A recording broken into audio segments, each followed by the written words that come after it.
残酷な天使のように少年よ神話になれ。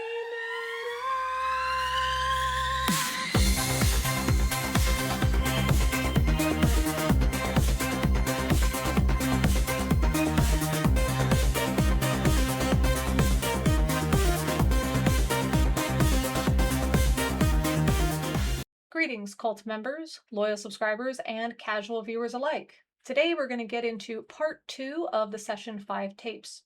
Let's go ahead and get started. Okay, where are we? What's next? Well, since the overcoming process has to happen with the personal guidance of a member of the next kingdom, what happens between visits? That's a good question. You know, what got Jesus in trouble the most was when he said, "My Father sent me here for your sakes. I can redeem you to him. If you believe he sent me, and if you believe what I say, if you believe the teachings I give you, or you do those teachings and you continue to approach him through me, I'll get you there.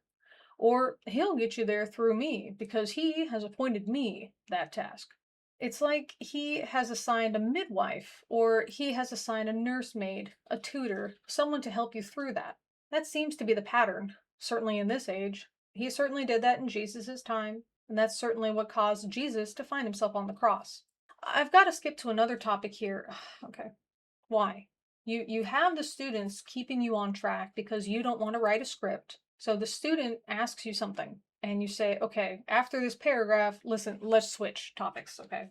I've got to skip to another topic here because there's something I keep wanting to bring up and it slips out of my head and it comes back when I'm talking about something else. Write a script, no.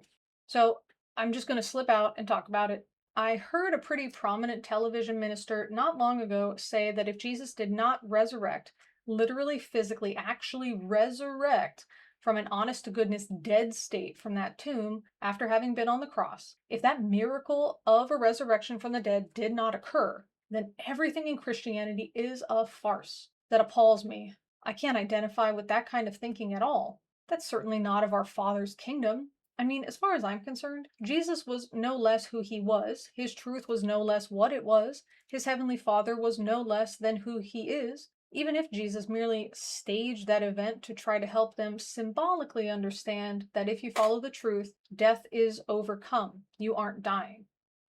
What? So if Jesus did this as a magic trick to send a message, that's a very unusual idea for a Christian. I'm not saying that's what happened. Fortunately, I don't know. Fortunately, I don't know. Not unfortunately, fortunately, I don't know.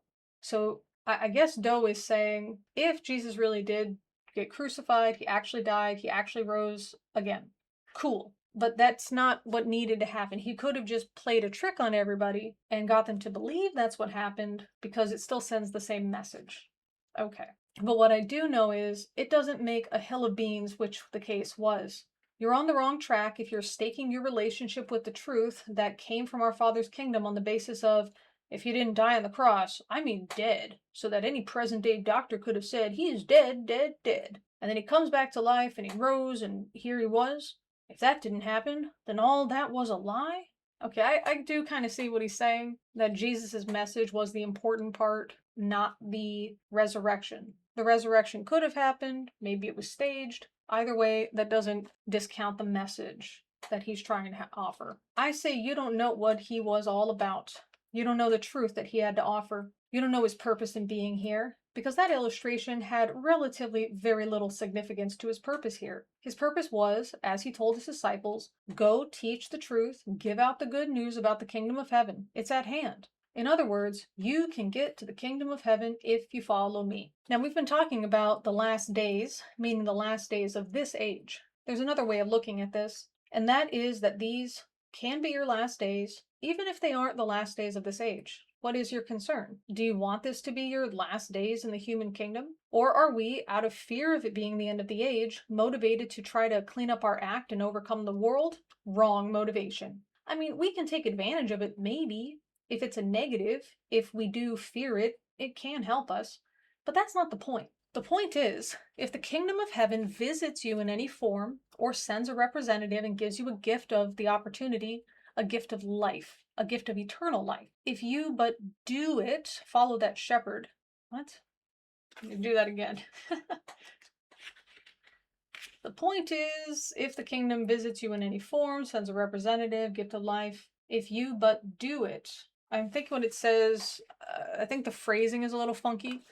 Um, so I think the point that he's trying to make is that if somebody from the kingdom of heaven sends a representative, then you have to seize the opportunity. From where we sit, why would anybody not do it? I almost feel like if I were in your condition, I would think, even if it wasn't true, why wouldn't I do it? Why wouldn't I try it? No, here we go. Pascal's wager. Because what is so valuable to me if I know that life is so short here? And certainly, if I've come into a realization that there are more possibilities than one little bleep as far as the human's existence in the human kingdom, then why wouldn't I want to try overcoming the world if that's a possible way to get to the kingdom of heaven? But that's irrelevant because there's no position of argument. I can't talk you into this. I don't want to talk you into this. I have been assigned a task of delivering this information to you, offering this information to you, offering it only. I'm not to threaten you. I'm not to tell you that you are to be cast off in a sea of fire if you don't do it. What is important is that if this turns on a light in your head and you say, I must have connected with this information before at a previous time. Or if you don't even say that and you say, I know this is right. Remember how we talked about when a person awakens, they're jiving with what they were at a previous incarnation? We said, of course, if they haven't done much overcoming of the world in the previous incarnation, then their awakening is not going to be evident. And the more they have overcome in a previous incarnation, the more traumatic their awakening would be, because their awakening would thrust them out of the world if they had done a lot of overcoming. Where were we? Who's next on our list? Okay, hang on. What was the question from before? Oh, it was what happens between visits. I don't think this was directly answered. Oh, it wasn't. The student asks it again. You were talking about the times when personal guidance isn't here, like between visits. I don't know if you want to get back into that anymore. I'm glad they did because you can kind of see what maybe they're trying to hint at, but beyond that, yeah, he didn't answer the question directly. No, I do want to get back into it some more.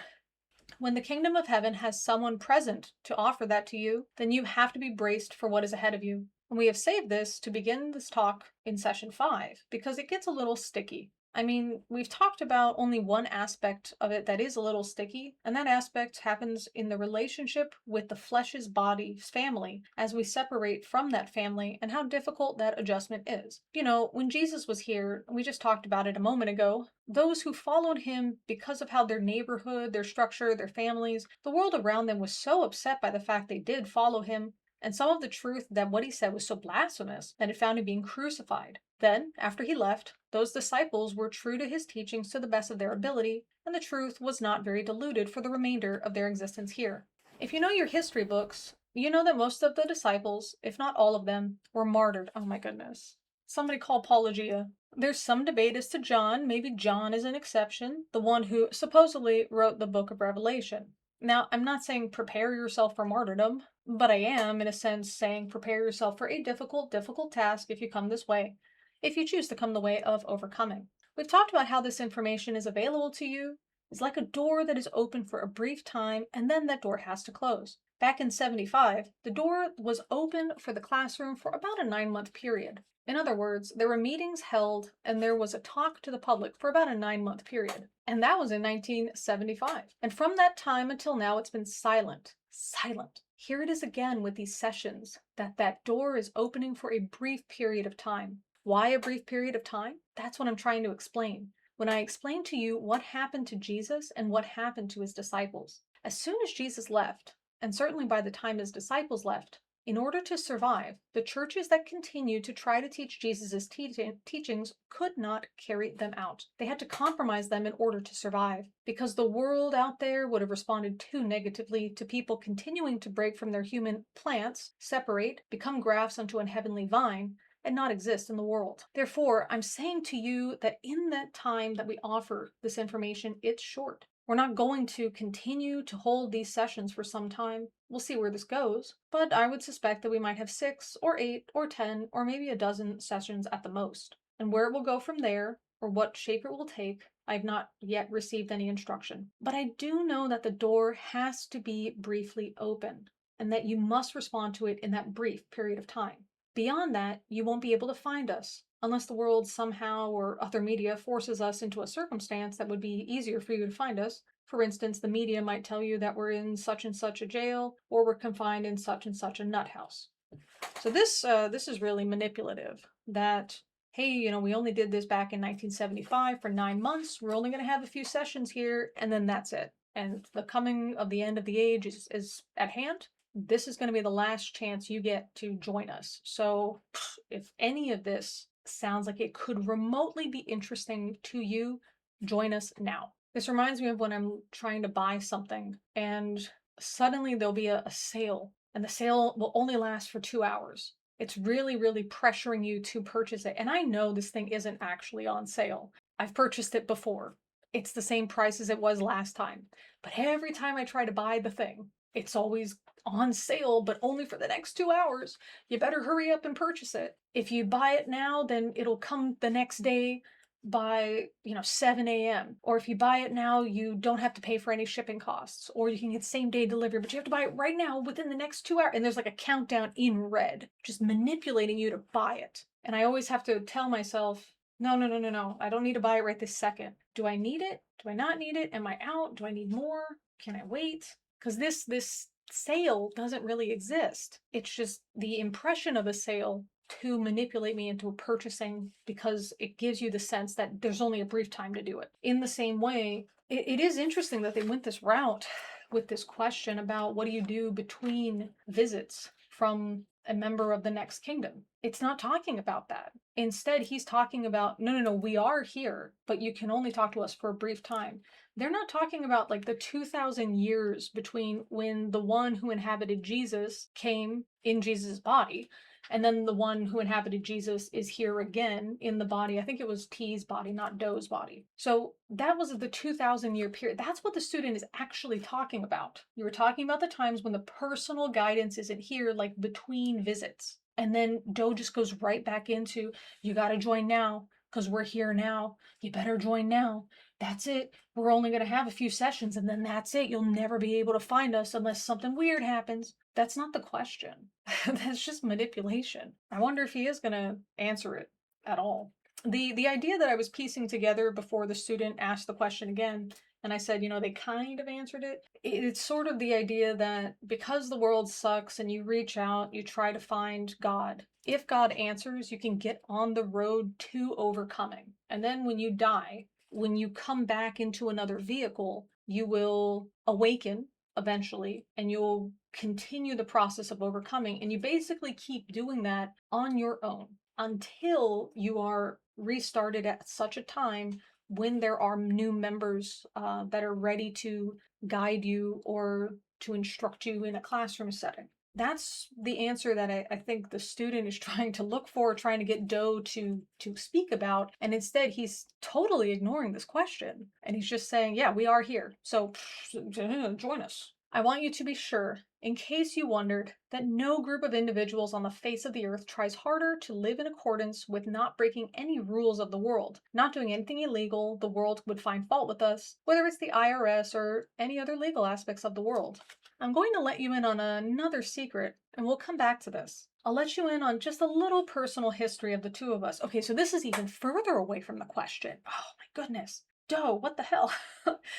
What the Lucy? You'll probably dig in and find a bunch of stuff.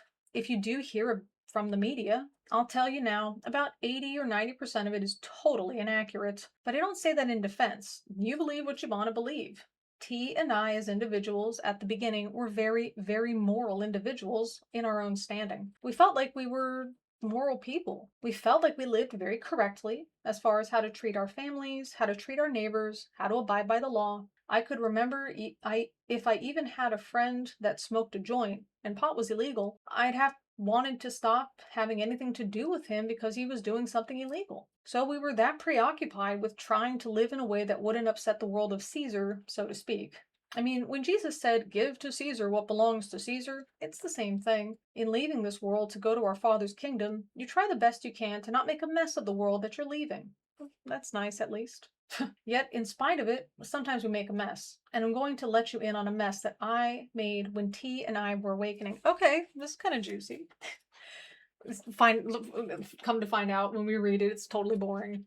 At one time, we'd run out of money. Oh, did they rob a bank? One of our students said, "Look, I've got perfectly good credit card here. I'd like you to make use for it for a while if it can help you buy gas." Oh, didn't we already talk about this? The issue with the gas? And then they got arrested, something like that, because they used it to rent a car, and then the husband got upset, so he called in that this credit card was stolen and they pulled him over, something like that. So we used it for a short time, and then we got uncomfortable about it. And just about the time that we got to feel uncomfortable about it, we learned by a circumstance, which I'll tell you about in a few minutes, that the card had been reported stolen by the husband of the student, who had said, "It's a good credit card and I want you to use it."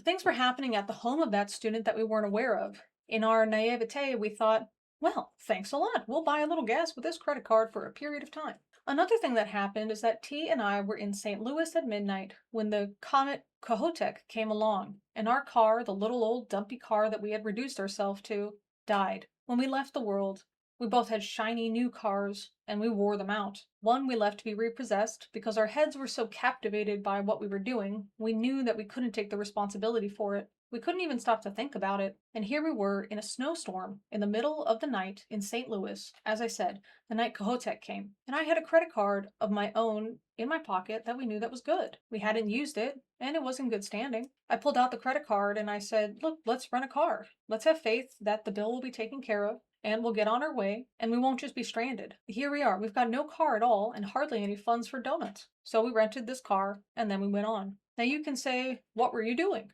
Well, we were going from this little minister to that little minister, to this TV preacher to that one, and we were saying, we don't know why we have this information, but we feel like we've been sent from the kingdom of heaven to tell you this and this and this. And most of the time, what they would do is listen politely, maybe offer us a meal, and say, "Well, what you're saying tempts me somehow or other as I sit here listening to you." Or what would happen to us many times is someone would listen to us and they believe everything we say, and then they would part from us and go have dinner with their family or something and come back with a completely different attitude, almost as if to say, "Get out of here. You're upsetting my whole life. I don't want to see you again." Or they would say, "I wish I could go with you, but I can't. I just can't destroy everything that I'm responsible for here." Well, we were so busy going around naively telling people what we were doing that in this town of Brownsville, Texas, right down on the Mexican border, we thought, well, we're going to let our story to the media. We're going to tell the media what we know about the kingdom of heaven and our having been sent from the kingdom of heaven to help people get from here to there. And so we visited with this reporter and we set up an appointment at the motel saying, "We've got the most exciting, unusual, interesting story to tell you that you have ever heard. So come and meet with us at this motel room and hear this story." I don't know, that sounds like a Jehovah's Witness kind of thing, doesn't it? Little did we know that the reporter showed up without telling us, with the sheriff and deputies and helicopters and squad cars, because he thought that we were going to tell him about a major drug deal, because that was the most important story that he could think of that we could tell him. And when we were to meet with him, we suddenly wondered, what is this crowd of people around here? Who are all these people? And we were getting vibes that didn't feel too good to us. So we ran out of the room and ran to our car, climbed in, and scooted down the street because we couldn't figure out what was happening here. Yeah, that's not going to raise any suspicions, right? So the reporter believes, for whatever reason, that you're about to tell the reporter about this huge drug situation. And for some reason, the reporter, who thinks they're going to get this scoop about drugs, some kind of, I don't know, drug trafficking or something, they decide the best way to do that would be to just show up with basically the entire police force the way that Doe was describing it. And that's not going to spook anybody from talking. That's so bizarre, right? Did this even happen? I kind of wonder now. Brownsville, Texas? The only thing that I could really find was from this book. The entire PDF of the book is just available online, so I'll go ahead and link it in the details below. And in this book, it does talk about Heaven's Gate. It does talk about this Brownsville, Texas, this situation.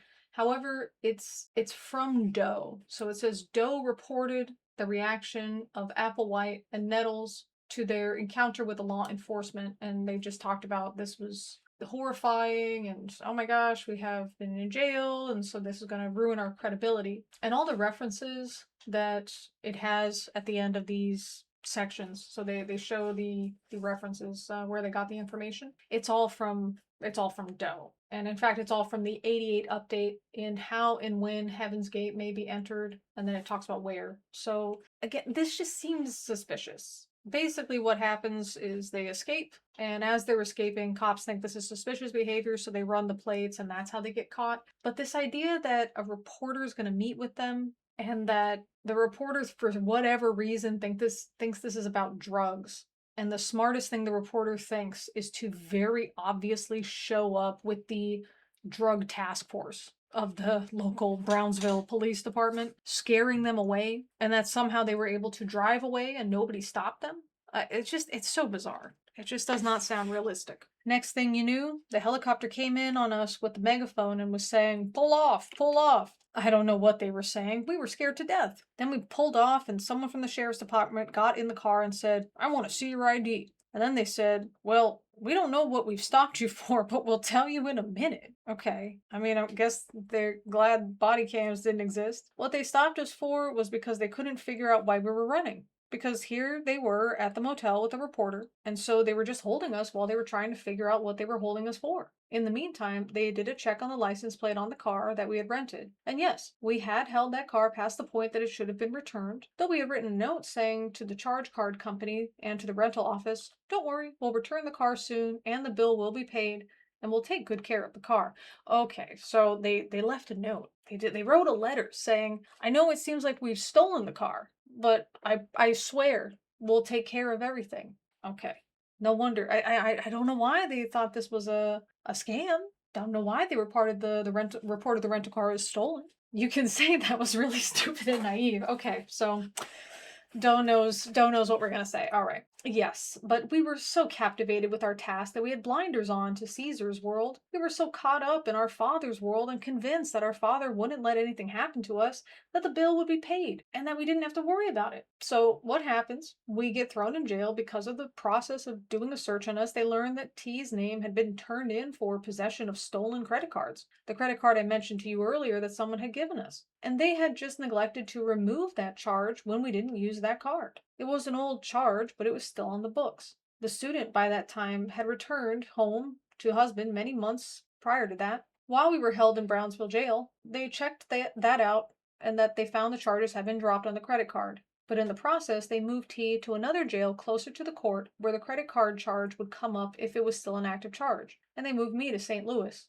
Regarding the charge card that I had used, the rental car company had dropped the charges, but I hate to tell you that an ambitious prosecuting attorney in St. Louis thought, "This is an easy case. I can make some points. This guy is as guilty as he can be of a stolen car." So here I went to jail in St. Louis. Well, within about 30 days, T was released from jail, and boy, did we learn a lot from that experiment. I stayed in jail, and the little public defender kept coming and coming and coming and saying, "Oh, this is a ricky-ticky case, and we'll have you out of here in no time, time served." And I was thinking, goodness alive, what have we done? Nobody's going to believe what we have to say about the truth because now we're criminals. We're socially unacceptable. And who on earth will listen to somebody that has a record? I don't think that's the problem. I think the problem is you're saying that God is a space alien. I think that's the problem people have.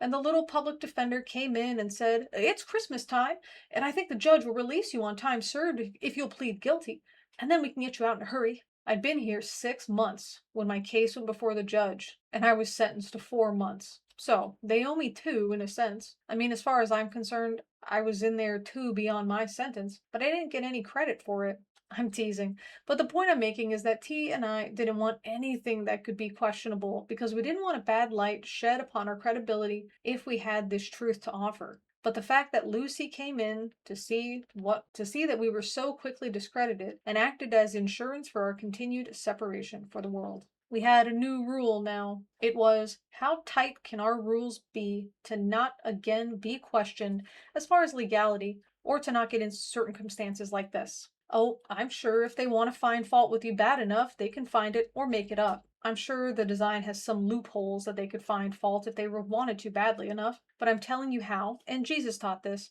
that if you follow me, you will lose credibility, you will lose respect from those that you had respect from. I'm afraid the same is true today. If we end up being the instruments of your overcoming, of your transition from the human kingdom to our Heavenly Father's kingdom, I'm afraid you will lose credibility. If there's a reason for it to be lost, you will lose it. It can assist you. It can be the positive. It can accelerate. It can ensure separation. Even though the situation always exists, as I spoke of earlier, that we can say to any student, if you don't want to be here, if you aren't happy here, go and try to recover whatever it is that you want to recover. We'll help you recover it. Because don't forget, in that same way, when you go against the Father's kingdom, his rule is that if you acknowledge that you've gone against me, if you ask for forgiveness, then I'll take you back into my camp. And I think this is where it differs a lot from what I mentioned about boot camp and about the idea that you chose to be here, so it makes it harder to choose to leave because you kind of admit that you were wrong or that you made some kind of mistake. I didn't sever ties with everybody. It wasn't this bizarre thing that I would go join the military. That is a separation in a sense from regular society, but it's considered a socially acceptable separation from regular society. So if I decided it wasn't for me and I had tried something to get out, oh well. In fact, it would actually look a little worse if I tried to get out of the military, if I tried to get out of boot camp instead of just sticking with it. But basically the idea is that I didn't cut off all ties. I wasn't shunned by family members. I wasn't disowned by my friends. I didn't lose anything. And in fact, I know that I could have gone right back to my same job. But with something like this, where you join a cult and you abandon people, especially for that group that was mentioned earlier in the book that had abandoned their children. They just left them somewhere and they had just left. Imagine trying to come back and restart your life. Imagine trying to restart your life with your kids after you just ditched them for a UFO cult that happened to be passing through. You threw your kids away because these two people passed through, and for whatever reason, you were enraptured enough, but only briefly. You'd have a very hard time making reconnections with your kids. You'd have a very hard time making reconnections with the person that you dumped your kids on. You'd have a very hard time making reconnections with the rest of your family. Because how could you leave our grandchildren, our nieces and nephews with these just random other people so you could go do what? Join a UFO cult? Because two people that met each other in a mental institution happened to drive through and you attended one of their new age woo-woo discussions? You'd have a really hard time getting back into your family after that. But if you stay, you're already accepted. And that's where the problem kind of comes in. Lucy has a counterfeit of those same rules. Lucy says that in his world, if you come back and you apologize for having been part of that cult and having been duped into this stupid venture of yours, and if you come and say, I did wrong, I'll prove to you that I'll do right, I'll reassume my responsible position in this world, then he'll accept you back. He'll let you back into that fold. I don't think so. They're trying to make it seem like all you have to do is just leave the cult and then everything's fine. No, I really disagree. I'm sure your family would be glad you're out of the cult, but for them to be just discarded for something like this, every decision that you make from there on out would be so scrutinized. They might even institutionalize you. I'm afraid I slipped and said Lucy again, and I said that I wouldn't. But I have to share with you that in my conversations with T about that usage of Lucy, I felt like T kept saying, oh, come on, Doe, don't make such a big issue of it.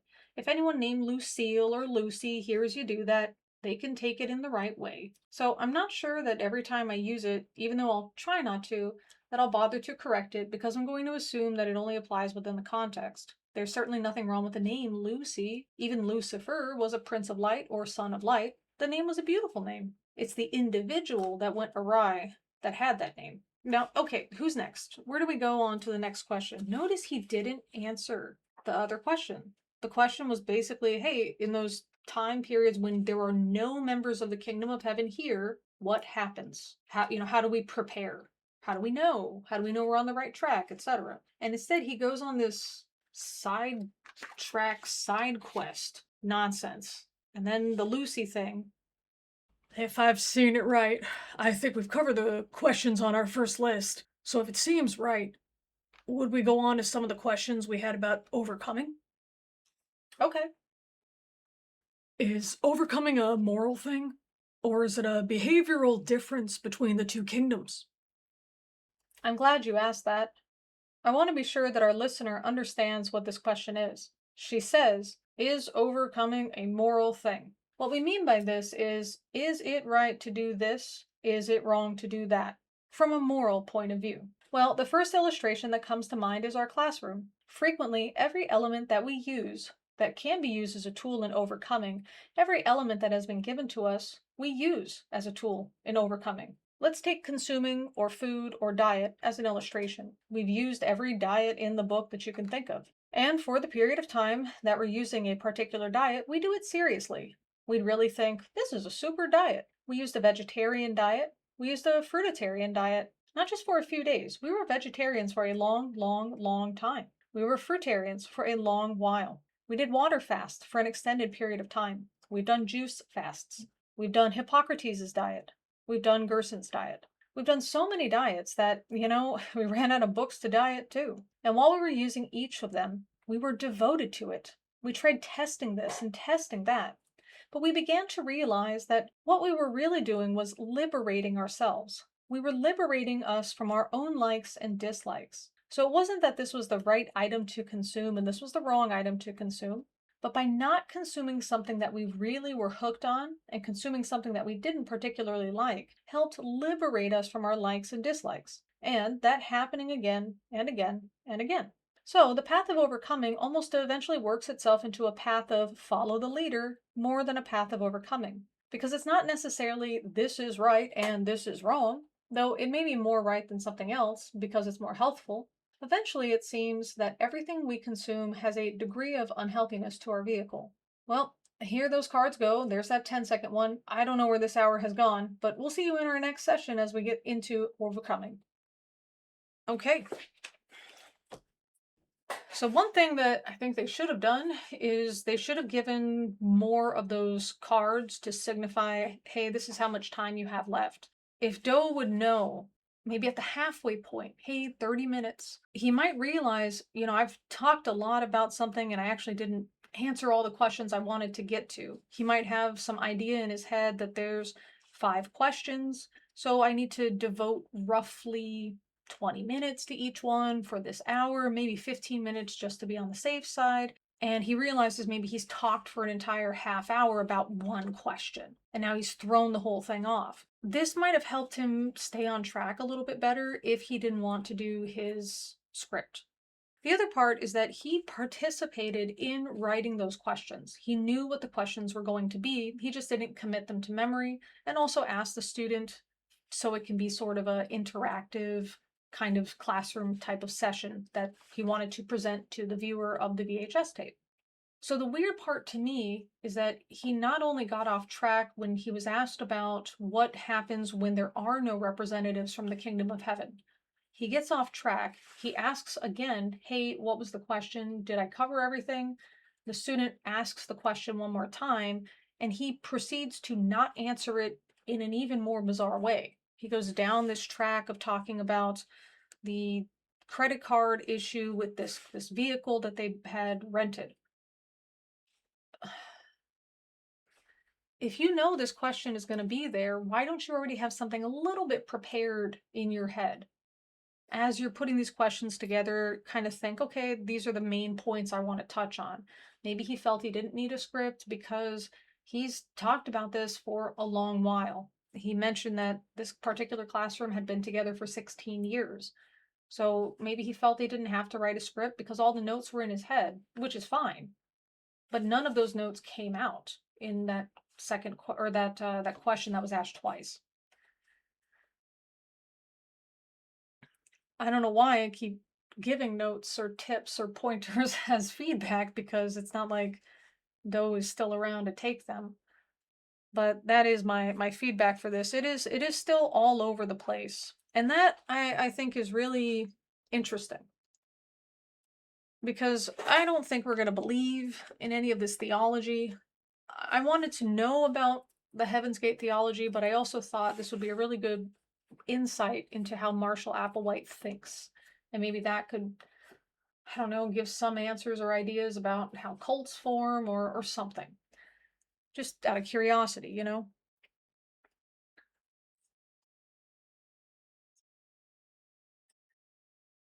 And it is interesting that he was able to keep so many people interested, especially when they had first started out, before they started making all these rigid rules. They really pulled in a lot of people. But even after making the rigid rules, they still had about 2 dozen people left. And this is with this really out of focus, stream of consciousness type of thinking that he does. And I think that's the weirdest part about this. How was he able to convince them? I mean, of course, they must be in a position in their life where this type of message sounds appealing for whatever reason, but he's such a rambling guy. And at that time period, there were a lot of cults to join. The New Age movement was really starting to flourish, and they were doing a lot of stuff out of Southern California. There was basically, you had your pick of whatever you wanted to do, something that was related to Christianity or related to something totally different. You could just choose. And for whatever reason, several people chose Heaven's Gate out of all the other options. This theology that doesn't entirely make sense. Although I will say it is biblical in some ways, which might be appealing, but this whole idea that God doesn't reach out to you, you have to reach out to God, and the only way you're supposed to even know that there is a better place than Earth is because Earth sucks. That's so nonsensical. That's so bizarre. And then with your leader, when you ask him direct questions twice, he still can't stay on track to answer it. Part of it may be due to whatever's going on in his head. Someone who mentioned being schizotypal mentioned that the dose seems to show a lot of signs of schizophrenia and seems similar to some people that he met while I think it was while they were at some mental facility. So Doe already kind of shows some of those signs, but this was definitely exacerbated by those diets they did. These really, really restrictive diets on top of their really restrictive sleeping schedule. So Doe already, because again, Doe went to a mental institution. This was not a guy who had all his ideas together to begin with. And then you add this lack of nutrition, these prolonged fasts, this sleep deprivation, and you get exactly what you find in this book. I mean, the stuff that he's saying, it does seem rambly, etc., but it is what you would expect from somebody who is not, number one, totally within his faculties, but also a person who is on such a restrictive diet, who is having to deal with, sleep deprivation. And that's fine for Doe. This makes sense to Doe. But for everybody else, how? How does this make sense for them? He can't even answer a question directly. Are they also so nutrition and sleep deprived that they just kind of go along with what he's saying and they're not really looking at it critically? And that's okay too, but how did it get to this point? How are they okay with the stuff he was doing before, including mutilating his own body and opening this to other students in the classroom? How were they all okay with this? How did it get to this point and there were people that were still totally on board? Was he particularly charismatic? I don't know. He may have been. I've seen pictures of him in his younger days. He was quite a handsome guy in his youth. And he was a pretty good looking guy by the time that they started preaching. But looks only get you in the door. How good of a speaker was he before all of this sleep deprivation and starvation diets? That's the thing that I wonder. Because the stuff that we're seeing here, this is exacerbated by it, but does that mean he was totally within his faculties and he was a very articulate and logical, captivating kind of speaker? If not, then how did he even amass any type of following? Was Nettles better? Was T better at this? That she was much more articulate than him? Is that why she was the one that spoke more than he spoke? They mentioned that before, that after she passed away, Doe had to take more of a commanding role in the group. Is it because they met in a mental institution, but she was the nurse? Did she know that he shouldn't be out here just talking because he has a hard time putting his ideas together in a way that people can follow? So she was the one that was giving more of these speeches.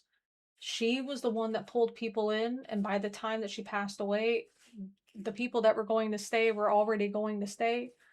It didn't matter that Doe was here. Did anybody give him pointers after this? Did anyone say, "Hey, so the first session, let's maybe write some of this down. What do you think?" And then he had to go off and ask T about it, you know? Uh is that what happened? So that's the part where I'm getting a little confused or hung up. How successful were the session tapes in recruiting new members?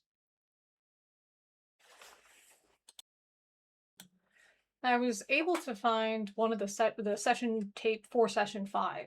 And the thing that I found that was probably the most interesting, creepy, is the way that Doe talks. It's the same way I'm reading it.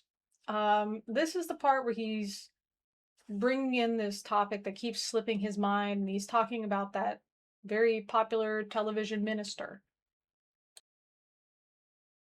Talk about it. I heard a pretty prominent television minister not long ago say, if Jesus did not resurrect, literally, physically, actually resurrect from an honest to goodness dead state from in the tomb after having been on the cross, if that miracle of resurrection from the dead did not occur, then everything in Christianity is a farce. That appalls me. I can't identify with that kind of thinking at all. That's certainly not of our Father's kingdom.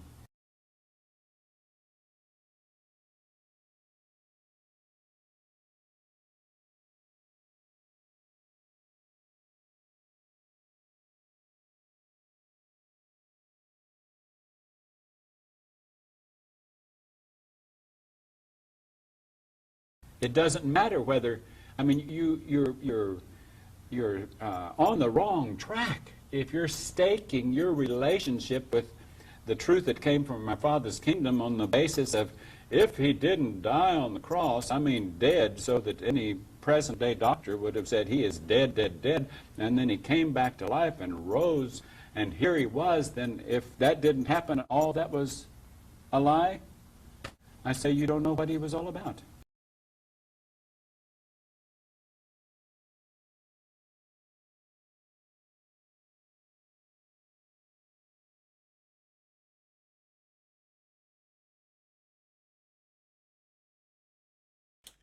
That really caught me off guard to see that. But I also liked his pacing. The reason I read that way is because I think it tells the story, and I felt like if I was speaking, if I was the one presenting this information, this is how I would say it, so it sounds more interesting or reads more like a story and feels more like a story, so it's easier for the listener to listen to. And it does seem like he has that. His face is still very expressive, and his voice kind of sounds a little bit like Robin Williams. But how effective was this for recruiting new members? He does mention that there was a couple dozen new or members at the time that they were filming these session tapes, and 39 people had perished at the compound. So I guess they recruited some people with this, but I also know that towards the end of the age, or what they felt was the end of the age, some previous members who left came back. Did they see the session tapes and they wanted to come back? I mean, how effective were these really, if you think about it? Anyway, that's all I got for you. If you guys have made it this far and you want to help with the almighty algorithm, but you're not really sure what to comment, then how about a VHS emoji and the hug emoji, because they're trying to embrace some new members. Other ways that you can help out are you can subscribe to the channel, you can join either as a member here on YouTube, or you can also join our cult on Patreon. And for as little as $1 a month, you can get early access to all videos, other types of posts that are for the cult members only. And every month, at the end of the month, we just have a fun time getting together and having a live stream, which always ends up lasting for like 6 hours. And it's just relaxed, having a good time, checking out other types of religious beliefs that we can just kind of have a good laugh about. Sometimes we do check out different chick tracks as well, if you like that. And I have started adding more chick tracks to this Lemon library that the cult members also have access to. With that being said, as always, thanks for listening. 残酷な天使のように少年よ神話に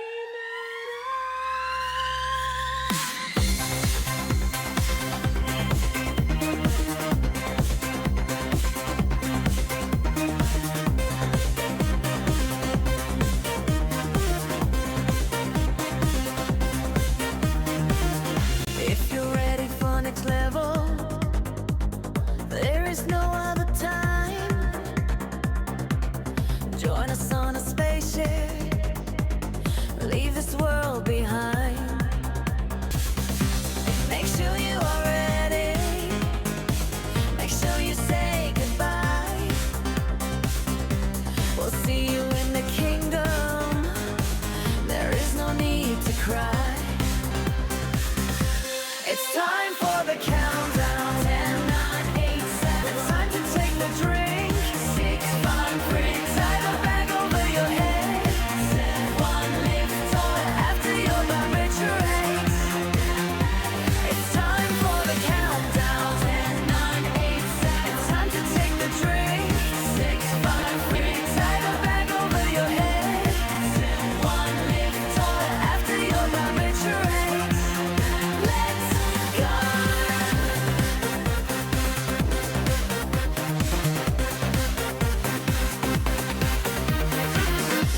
We've sent out all the flyers, done our interviews. You've read all about us, you've seen us on the news. If you heed our calling, if you feel it in your heart, then come before it's too late. We shall never part. It's time for the countdown. 10, 9, 8, 7. It's time to take the drink. 6, 5, 4. Tie the bag over your head. 2, 1, lift off after your vibe retreat. Let's go. It's time for the countdown. 10, 9, 8, 7. It's time to take the drink. 6, 5, 4. Tie the bag over your head. 2, 1, lift off after your vibe retreat. Let's go. If you wanna see clearly, if you wanna see the sun,